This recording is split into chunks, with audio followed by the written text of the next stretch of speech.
Merci, Monsieur le maire. Je vais défendre les deux vœux qui ont été déposés par le groupe républicain communément et le groupe UDI Modem.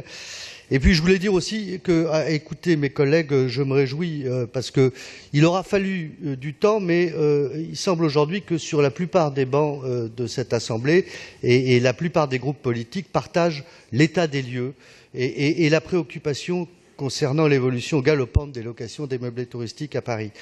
Et les derniers votes d'ailleurs au sein du Conseil de Paris qui visent à encadrer, à contrôler ou à réguler par des dispositions nouvelles le développement exponentiel de ce secteur montrent que ces votes sont unanimes et c'est, il me semble, une co-construction de pistes et d'orientations auxquelles nous participons, opposition et majorité. C'est suffisamment rare pour être souligné. J'espère que tout ça pourra aboutir. Aujourd'hui, il est clair que tous les élus municipaux s'accordent à dire qu'il faut, dans ce domaine, favoriser, comme disait la maire de Paris, l'économie du partage et non celle de la prédation.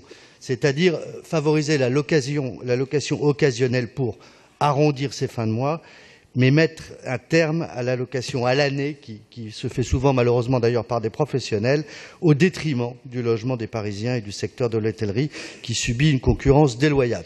Je rejoins tout ce qui a été dit. Évidemment, on peut affiner les propositions 60, 30 ou 90 jours. Je pense que c'est intelligent en tout cas d'en parler entre nous.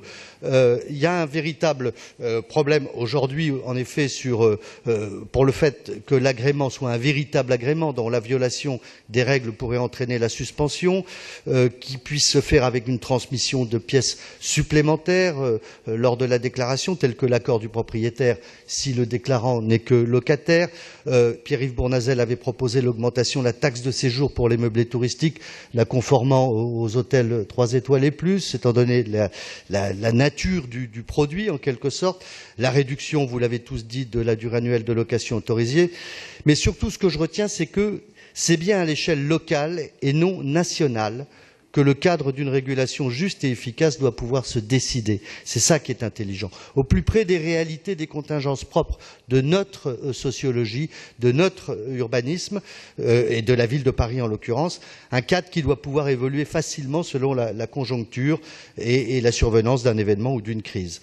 Vous avez tous dit qu'il faut interpeller le gouvernement. Moi, je vous signale que j'ai écrit ce matin aux 30 parlementaires de Paris, parce qu'après tout, on vient de renouveler en 6 mois tous nos parlementaires à Paris, pour leur demander de prendre des initiatives sur ce plan-là, de s'autosaisir et à l'occasion de l'examen du projet de loi sur le logement ou dans le cadre d'une proposition qu'ils feraient eux-mêmes, de déléguer à la ville de Paris les outils nécessaires pour une véritable régulation appuyée en détail au plus près du terrain qui nous permette véritablement de répondre à cette économie nouvelle portée par des plateformes qui sont des ogres économiques aujourd'hui et sur lesquelles il serait à la fois ingénu et peu prudent d'être trop timide. D'autres expériences concernant d'autres secteurs économiques nous l'ont montré. Voilà, je vous remercie.